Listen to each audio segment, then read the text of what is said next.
Senator Fawcett. Thank you, Mr Acting Deputy President. Well, I want to concur with a couple of things my colleague Senator Bernardi has just said, that yes, dump the ideology, and that we do need a Conservative government. And I would just remind members in this place and the public who are listening that it has been said of the Liberal Party that it is the home of classical liberal thought, but also the natural home for preserving conservative values, and that's what Menzies brought to Australia, and has seen some of the best decades in Australia's development in history post-World War II. I'm being accused of stealing the Conservative name. I think we had it first in terms of the character, Senator Bernardi. Look, as a Conservative, in fact, I said this in my maiden speech in this place, Mr Acting Deputy President. One of the reasons I'm attracted to the Liberal Party is that as an experimental test pilot, which was my previous career, I'm open to new ideas. That's the whole purpose of testing things, trying things, experimenting with things. But I'm also a Conservative because there are fundamental principles, particularly in the engineering space, that you just can't walk away from because of ideology or marketing or hope or anything else. The two have to work in balance.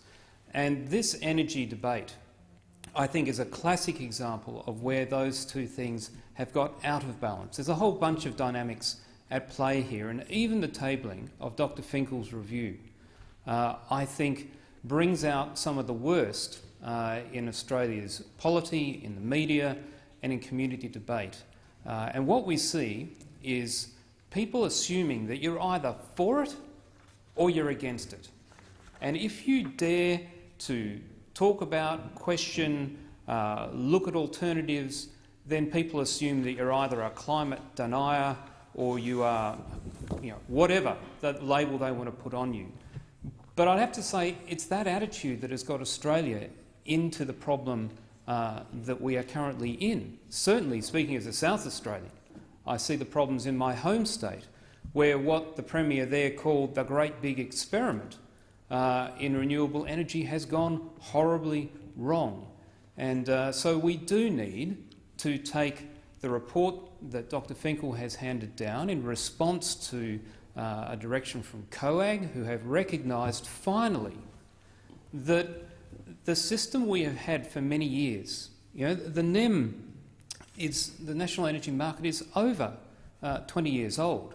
It was designed in a day where the generation of power was predominantly things with spinning turbines that generated, whether it was from hydro or coal or gas, it generated a consistent power that was essentially different sources of the same kind of power fed into a network.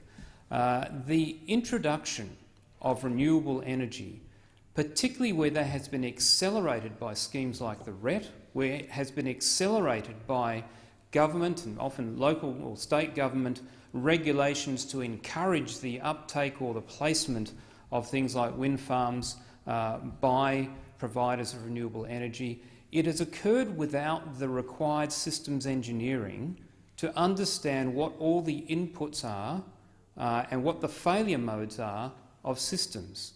Just in the last few months, we have finally started to see people in this place talking about some of these principles of engineering as opposed to the ideology or the legal basis or other considerations that often constrain or guide debate in this place. I'm on record of before saying it, and I'll say it again, I think the Australian nation would be well served if we had more systems engineers and less lawyers in the parliament, so that legislation and policy going forward was actually based on a good requirements analysis, an understanding of the constraints, the objectives, working through the different models and approaches, and then looking at how we test the implementation to make sure that what we've put in place works.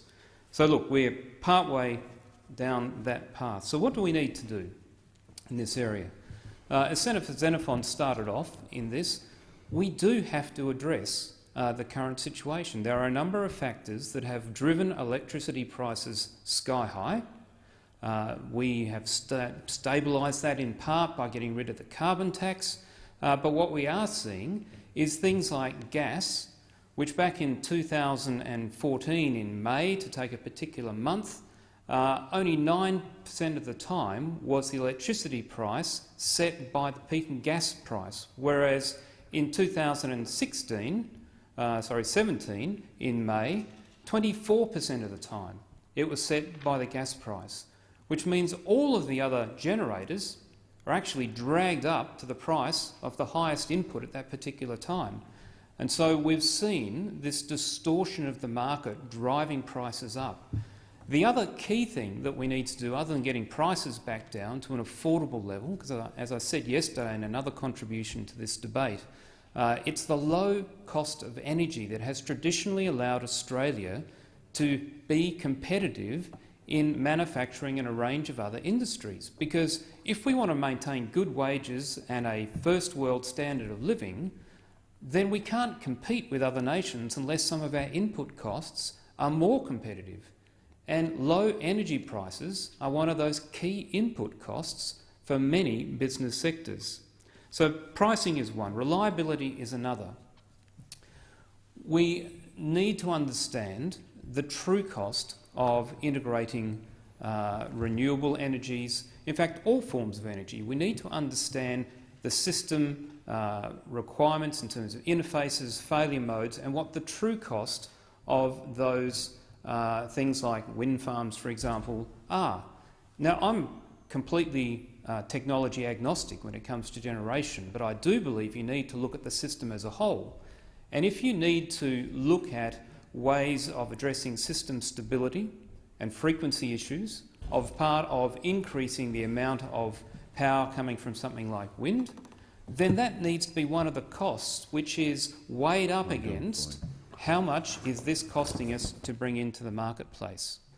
In South Australia's case, everyone's talked about the blackouts there, and we've had members opposite call out that it was a storm that caused it. Again, I come back to my test flying background.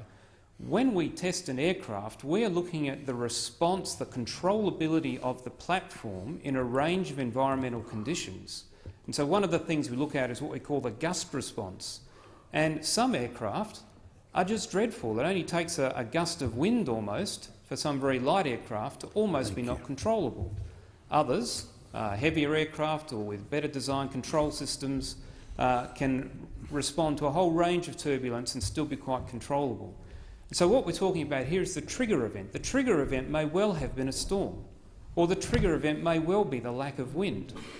There can be a range of trigger events, but the thing that we are concerned about is the design of the NEM, the design of the system, so that it is resilient and able to withstand shocks to the system. And again, that's where systems engineering comes in.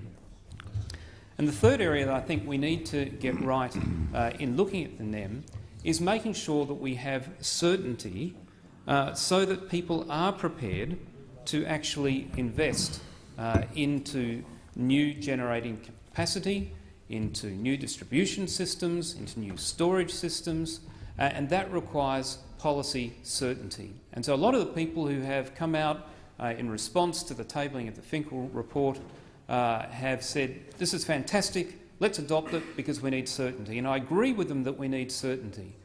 But what I would just caution is that Dr. Finkel's report is a very well-informed and considered and expert input into this debate. But it is an input, it is not the solution. With any report that is given to government, the government will normally take some time to consider it, obtain a range of opinions and other stakeholders before deciding on how they will actually respond. Now, why do I think that's important? Well, already what we see is people looking at the Finkel review, and other than those who just retreat into their camps, those who say it's fantastic, we should just adopt it, to those who say it allows coal, therefore it's bad, to those who say it doesn't allow enough coal, therefore it's bad. There are some people within the industry who have started looking at things like the modelling. Now, again, I'm not an engineer in terms of power systems and electricity, but I do understand modelling. Again, we use a lot of that in the world of flight test. It is a fantastic tool to work out what might happen. It's a fantastic tool to analyse why something happened, but it's not perfect. And certainly speaking as a test pilot, the ultimate certification needs to rely on test as opposed to just modelling. And one of the reasons that's so critical is that the design of your modelling tool is important, but also the assumptions that you make. And having gone and had a look at the report, I notice here that they've used one particular software tool called Strategist, and certainly as I look around, and I've gone back to the US Department of Energy and had a look at their power sector modelling reports where they've done an analysis of different tools, it's a well-regarded tool, but it's one of a number of tools. There's another tool called Plexos, which happens to actually be written by a company called Energy Exemplar in South Australia, in Adelaide, my hometown. But it's interestingly, that is used by numerous academics, universities, regulators, power providers. In fact, it's used by the majority of people, like AEMO and others, here in Australia. So this tool that was used by the firm that was supporting the Finkel review was but one tool in the market and probably doesn't have the penetration that perhaps some other tools. That's not to say it's not valid, but it's one view, one method of analysing data. They also use some other tools, particularly around renewables, to understand some of the changes in that. But what I want to go to particularly is Annex B, where it talks about some of the assumptions that are used. So, for example, the assumptions around the existing renewable energy target. Now, one of the great things about modelling is that once you have a model, or perhaps even a couple of models, but certainly something that people trust to be transparent and reliable, and certainly as I've looked at something like Plexos that's used by a number of regulators and market operators, the extent of its uptake around the globe says that there are software products that are accepted as a good baseline that everyone would trust to do a sensitivity analysis as you vary the inputs and the assumptions to it. So let's take the assumption here that the existing RET is going to remain for all scenarios. So that's what it's said here.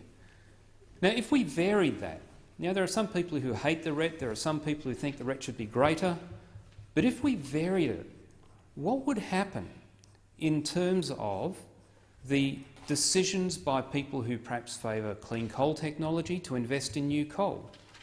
What would happen if we varied it in terms of, if it was reduced, where would the investment level in renewables be?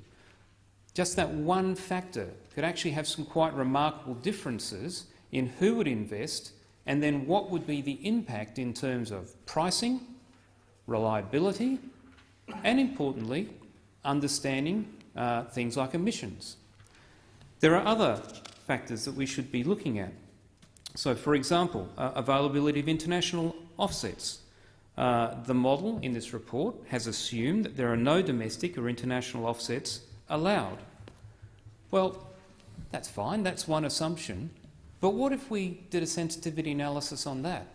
What if we said, let's play with that variable and see what the impacts are on some of the other considerations? Are there combinations or permutations of the assumptions and inputs that could potentially deliver us an even better outcome in terms of lower prices, reliable power, and still achieving emissions outcomes? There's a whole list. I won't go through the whole lot. I think I've made my point with those. But the other part that I think is really important is that we also as a society need to do a cost-benefit analysis.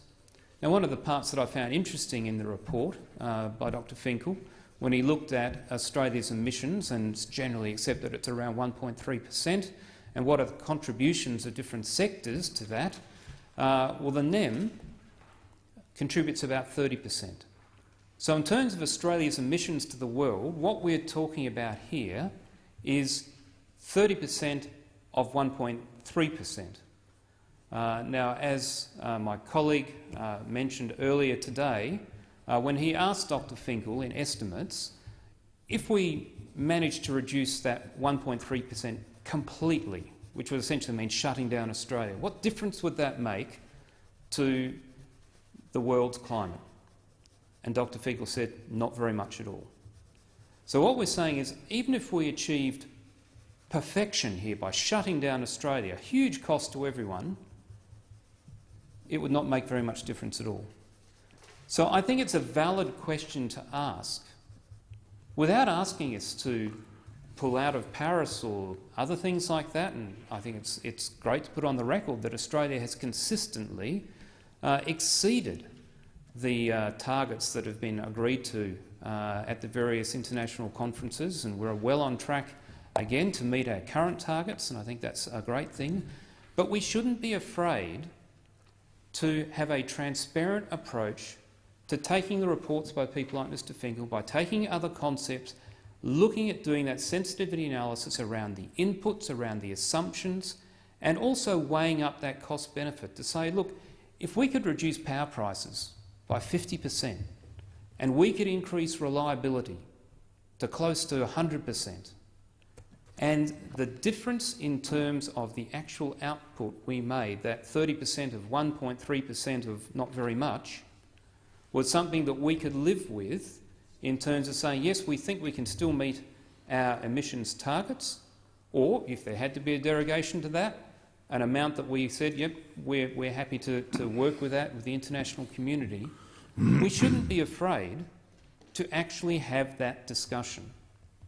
Now, my view from what I've read and different people I've spoken to is that it would be possible to meet our emissions targets, but at the same time be driving down the price of electricity as the priority, equal priority with reliability, and that means both systems engineering and integrity in the redesign of the NEM, and what that requires is for people to have confidence in the process.